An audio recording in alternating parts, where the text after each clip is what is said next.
두 번째 주인공은 사춘기 시절 방황했지만 낯선 미국 땅에서 유학 생활을 하면서 동행하시는 하나님을 만나 오직 주님을 위한 삶을 결단한 오시경 자매입니다. 저는 모태신앙으로 신실한 신앙을 가지고 계신 어머니의 뱃속에서 태어났습니다. 저희 어머니는 저를 낳기 전 8번 유산의 아픔을 겪으시고 저를 마침내 낳으셨는데요. 이 이야기를 어렸을 때부터 듣고 자란 저는 난 정말 특별한 아이구나 생각하며 자랐습니다. 저는 여느 아이들처럼 평범한 유년 시절을 보냈습니다. 하지만 사춘기가 찾아왔을 무렵 저는 말 그대로 질풍노도의 시기를 거쳤는데요. 어울리지 말라는 친구들과도 어울리고 밤에도 집에 늦게 들어가고 집에서도 말도 잘 안 하고 그렇게 예민함이 최대치를 찍었어요. 그렇게 부모님의 속을 썩이며 사춘기를 보냈죠.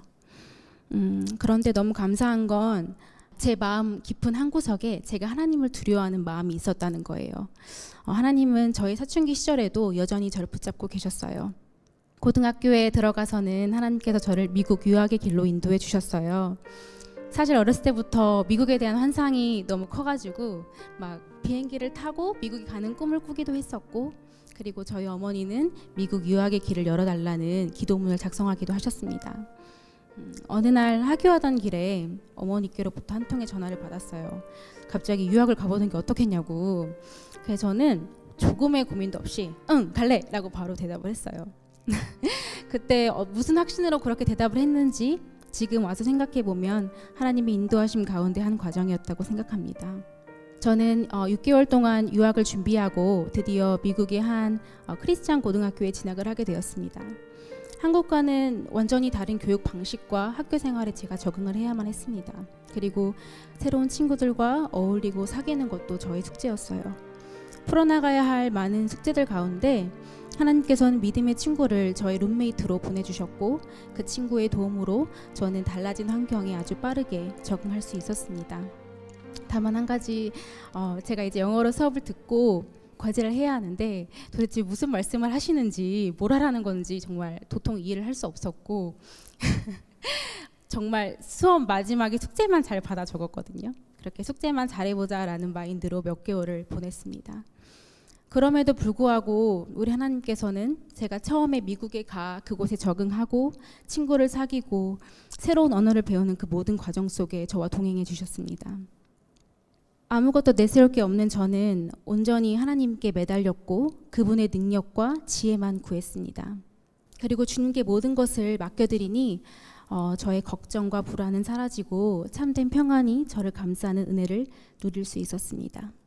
대학 진학을 이제 결정해야 하는, 준비해야 하는 고등학교 마지막 학년 때 하나님께서 선생님이 되라는 마음을 저에게 주셨어요. 그래서 제가 큰 고민 없이 빠르게 대학을 결정할 수 있었거든요. 그렇게 저는 미국에서 또 다른 4년을 예수님을 사랑하는 교수님들과 그리고 학생들과 친구들과 보냈는데요. 저에게 있어서 그 대학교 4년은 너무도 값진 경험이었습니다. 그곳에서 공부하며 하나님을 더 많이 알게 되었고, 그리고 나의 신앙도 믿음의 친구들과 함께 더욱 성숙해질 수 있었습니다. 그리고 어느 순간 예수를 믿는다는 것은 이 세상의 편하고 좋은 것을 누리기 위함이 아니라 고난과 어려움을 견뎌내는 싸움이라는 것과 예수님께서 걸으셨던 그 좁고 험한 길을 나도 묵묵히 걷는 것이 은혜임을 깨닫게 하셨습니다. 그리고 결단했습니다. 내 평생 주만 위해 살겠다고. 나는 죽고 내 안에 사는 예수 그리스도만 믿는 믿음으로 살겠다고. 우리를 사랑하셔서 사랑하는 독생자를 보내시고 우리의 죄를 거두어 주시고 영원한 생명을 허락하신 예수님만 전하며 살고 싶다고 그렇게 고백했습니다. 저는 대학교에서 초등 교육을 공부했는데요. 하나님의 부르심을 받아 위스콘신주라는 한 사립 초등학교에서 1, 2학년 아이들을 가르쳤어요. 귀한 어린 양들에게 매일 복음을 전하며 예수 중심의 교육을 할 수 있었던 것이 가장 큰 은혜였습니다. 그리고 아무것도 아닌 저를 예수 그리스도의 딸이라는 이유로 사용해 주시니 그 놀라운 사랑에 벅차고 감사했습니다. 미국에서의 사역을 마치고 지금은 하나님의 또 다른 인도하심으로 한국에 돌아왔는데요. 세계 어느 곳이든지 저에게 주신 달란트를 사용하여 하나님을 가장 잘 섬길 수 있는 곳에서 가르치고 사역하는 것이 제 소망입니다. 처음부터 나와 함께 하셨고 지금도 그리고 앞으로도 나의 삶을 통해 그분의 뜻을 이루시길 기대합니다. 마지막으로 이 모든 여정 가운데 나와 동행하셨고 앞으로도 인도하실 그분께 모든 영광과 감사를 올려드립니다. 감사합니다.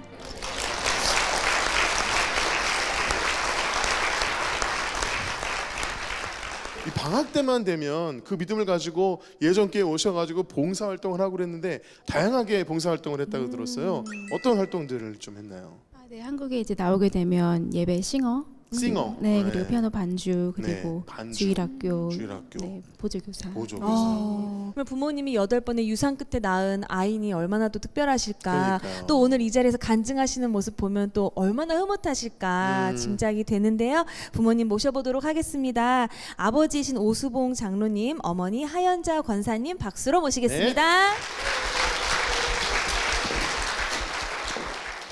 네, 장로님도 권사님 다 따님이 우실 때 같이 우시고 따님 웃으시면 같이 웃으셨는데요. 간증 들으시면서 지난 생각도 나셨을 것 같고요. 네, 어떻게 들으셨어요? 공부도 하면서 또 믿음 생활하면서 그렇게 하는 것이 모든 게 하나님께 영광을 돌리고 싶어요. 네. 시경이가 또 이제 전화를 잘 받아주면 괜찮은데요. 네. 안 받을 때는 이제 걱정이 돼요. 네. 그때는 더 간절하게 하나님께 매달리죠. 그렇죠. 하나님 지켜주시고 보호해 주시라고요. 막 그런 간절한 기도를 더 하게 돼가지고요. 네. 그러면 이제 그 다음 날 지나면 이제 연락이 전화가 옵니다. 와요. 네. 왜 이제 전화 안 감사하게. 받으신 거예요? 네. 이자 연락이 잘 기억이 안 나요. 너무 오래전 일이라. 엄마는 그 전화 한 통만 안 돼도 부모님은 마음이 졸이게 되죠. 그러니까요. 우리는 안 받을 때도 많이 있거든요. 그렇죠? 맞아요. 예. 네. 네, 우리 권사님은 어떻게 권사님도 들으셨는지 어떻게 또 들으셨어요? 나눠주시죠. 그런 힘든 시간들이 있음으로 인해서 저는 그렇게 생각을 했었거든요. 저의 믿음이나 또 시경의 믿음이 한 단계 더 성장을 해갔다고 생각을 하고 사람이 아닌 하나님만 붙들 수밖에 없는 환경이었기 때문에 지금 생각하니까 그 모든 것이 감사하고 지나고 나니까 은혜였다라고 하는 그런 생각이 들었습니다. 그래요. 네. 두 분이 기도하시는 부모님이기 때문에 맞아요. 하나님이 네. 책임지신 줄로 믿습니다. 네. 우리 장로님하고 우리 권사님이 이제 따님한테 고맙다. 앞으로 좀 어떻게 잘 자랐으면 좋겠다. 한 마디씩 좀 들려줬으면 좋겠어요. 마음을 담아서. 앞으로도 계속 하나님께 항상 기도하면서 믿음 생활 잘했으면 좋겠다. 아멘. 이제 엄마. 네. 이제 엄마기 때문에 이제 남들이 가지 못한 유학의 길을 갔으니까 네네. 조금은 이제 욕심도 있었어요, 사실은. 네. 갈 때부터 그래 적어도 영어 하나는 이제 꿰뚫고 오겠다라고 하는 작은 희망을 가지고 이제 보내기도 했었거든요. 근데 네. 하다 보니까 이제 조금 이제 욕심이 생겼습니다. 그래서 시경이한테 간혹 가다가 한번 좀 꿈을 좀 크게 가져봐라. 예를 들어서 뭐 이제 조금 이렇게 세계적으로 좀 진출할 수 있는 네. 역량을 좀 키워볼 수 있지 않겠느냐라고 말을 하면 시경이는 가차없이 저를 굉장히 좀 이렇게 세상적인 엄마로 보는 거예요. 그럴 때마다 엄마 이렇게 단호하게 오히려 제가 도전을 받을 때가 있었는데 네. 아이들을 물론 가르치지만은 세상의 지식이라든가 학문말을 전달하는 것이 아니라 하나님의 복음을 전하고 싶은 그런 욕심이 있다, 비전이 있다라고 네. 하는 말에 그래 알았어, 엄마 그렇게 기도할게라고 이제 그렇게 사그럴 때가 몇 번 있었거든요. 네. 지금도 마찬가지 이제 한국에 나와서 하나님께서 인도하시는 그 길을 찾고 기도하고 있는데 자기가 뜻하는 어떤 그 헌신의 삶을 살아갈 수 있기를 간절히 바라고 있습니다. 아멘입니다. 이 엄마의 마음이에요. 네. 그러니까 딸에 대한 그 기도 제목이 거의 간증 수준으로 지금 그러니까 이렇게 들려주실 만큼 기도는 얼마나 마음이- 길게 하시겠어요. 그러니까요. 우리 네. 따님한테 시경아 고마워 사랑해 한마디 해주시죠. 시경아 그동안 고생 많이 했어. 정말 사랑해. 세 분 안아주세요. 네, 박수. 고생 많이 했다. 하나님께 영광을 돌려야지. 네. 앞으로도 그 인생이 오직 예수로 승리하는 삶이 되었으면 좋겠습니다. 귀한 간증 들려주신 자매님과 이 가정을 위해서 힘찬 축복의 박수 부탁드리겠습니다.